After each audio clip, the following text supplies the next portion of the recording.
students, teachers, parents, or any patron that would like to know a little bit more about the Libby app. I am Ashley Wolf with the Columbia Public Library, and I'm here today to talk about some features that Overdrive has on their Libby app. Let's get started. Hello everyone. Today we're going to talk about the Libby app provided by Overdrive. First, when searching your app store, you're going to type in Libby, Libby, and then you should see Libby by Overdrive. The app icon will look like a little girl reading with a burgundy background, and that's what you need to download. After that is downloaded, you can go ahead and open it up. It will open up to this question, and you're going to click yes, you do have a library card. And then you're going to search for your library. Go all search for a library, and then type in the zip code 47842. There are other Clinton Public Libraries, so make sure you select the correct one. It's the Indiana Digital Consortium, and we are located in Clinton, Indiana. After that, you are going to want to click on Clinton Public Library. That's where your library card is from. On the front of your paper will be your library card number. Your library card number will be a 14-digit number. Go ahead and type that in, and then you'll click on Next. And your PIN code is also on your paper. It should match your lunch code. And click Sign In.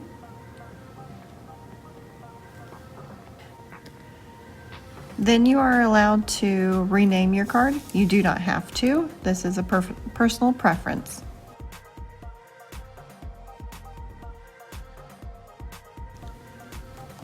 Then click Next, and you are officially logged into the Libby app.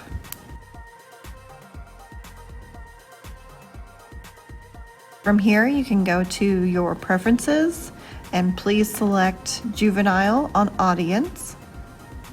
And you will also want to select Young Adult. Make sure you click the Apply Preferences button, or it will not save. This is also where you can select the different formats that you would like, whether you only want to search audiobooks, only ebooks, different language preferences.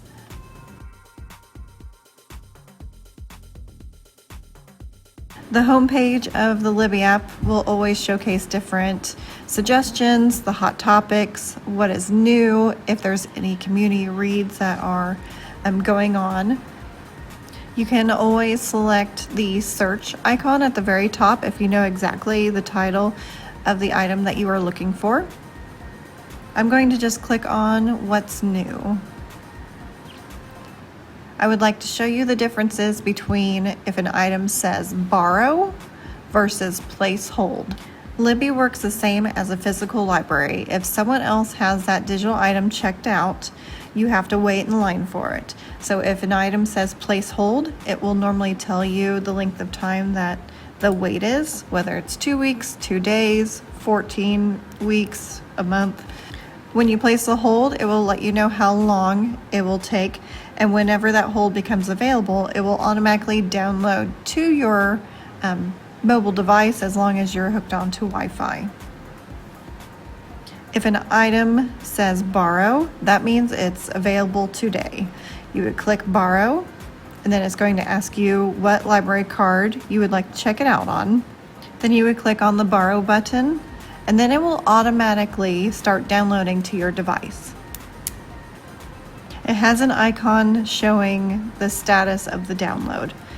When it is completely downloaded, you can go back to your shelf and open the item, the audiobook or the ebook, and start listening or reading.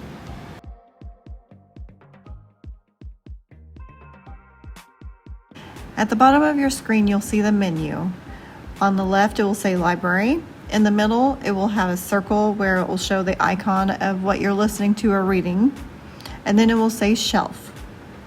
If you click on shelf, that will show you what you have currently checked out and the items that you have placed holds on. It will show you what you're currently reading. And if you scroll down, it will show you a list of the items that you have checked out in the past. When you click on Library, that will take you to the main screen of the Libby app, and this is where you can search for books. If you are in the middle of a screen, you can always scroll to the very top, and it will have a back arrow button that will take you to the previous screen. When you have found an item that you are interested in learning more about, you can click on the title and it will show you a summary. It will let you know whether it's part of a series, and it will also allow you to either listen to a sample or read the first couple chapters of the ebook. You also have the option of clicking the Explore button. This will show different guides for different age groups, magazines, what's popular, what's new, subjects, spotlights, and a list of your previous searches. Subjects just means the type of book that you're looking for, the genre. Just some more information about your shelf. You can click on the Loans tab, and this is where you can return items, extend the due date, and renew the item if that's available. If you would like to return an item, click on Manage Loan, then go to Return Early, and then it gives you the button to return. From there, you can either go back to your shelf or you can search for a new item. Also on your shelf, you can click on your holds, and this shows you how long you have to wait, and then you can click on Manage Hold and cancel the request if needed.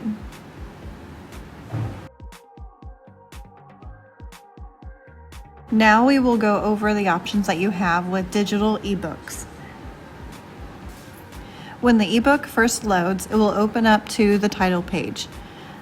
This is like any other e-reader. You swipe right to left to advance, and from left to right to go back to the previous page. To bring up the menu bars, you would just tap in the middle of the book, and then you have the options to search for a keyword.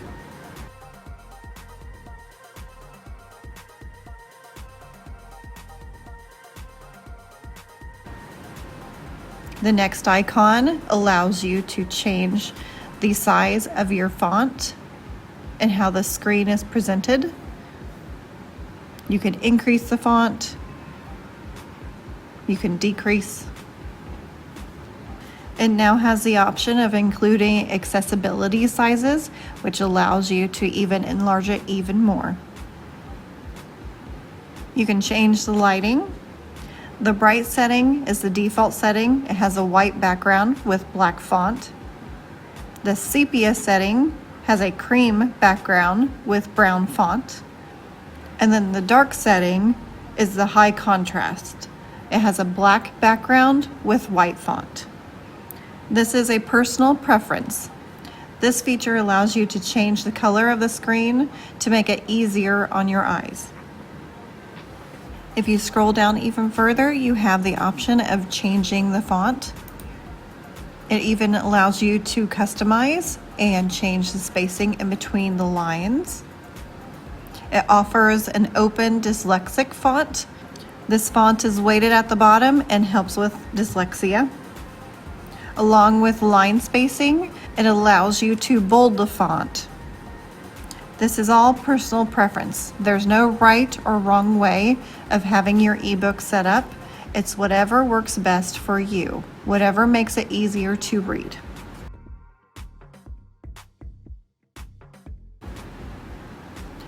At the bottom of your screen, it shows a timeline, and that shows you the progress within the book. You can tap the middle, and it will show you the different chapters of the ebook. You can also add bookmarks up at the top right corner. This allows you to mark different sections of your ebook so you can go back and visit them later. To back out of the ebook, just tap the middle of the screen to bring up the menu bars. And then in the top left corner, there's a back button. This will take you back to your previous screen.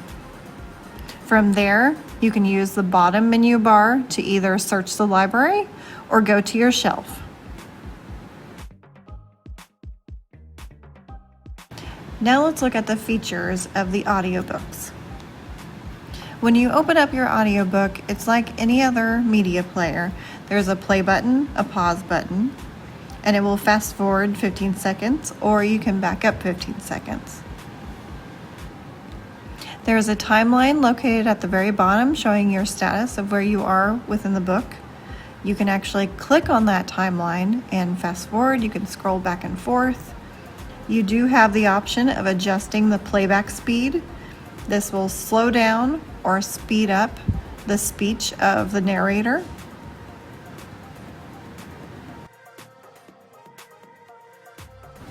The next icon at the top of the page is the sleep timer.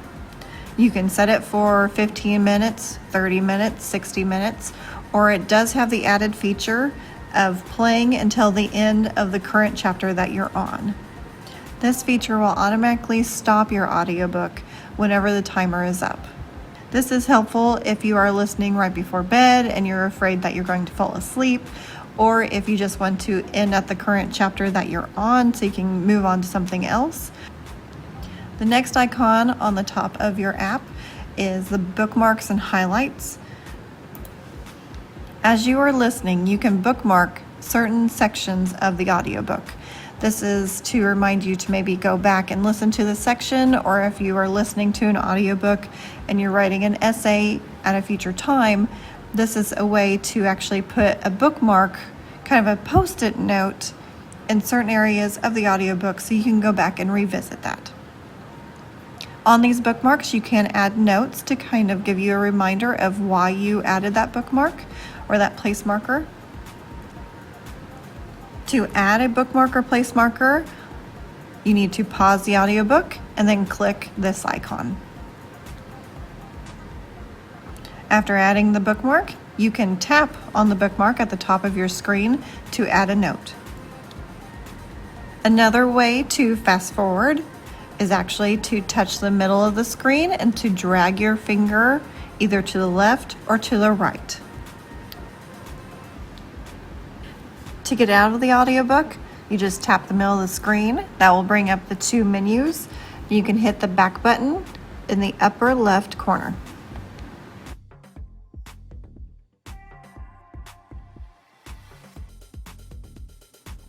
A collection of magazines, comic books, graphic novels are available on Overdrive. They are fully illustrated and in color.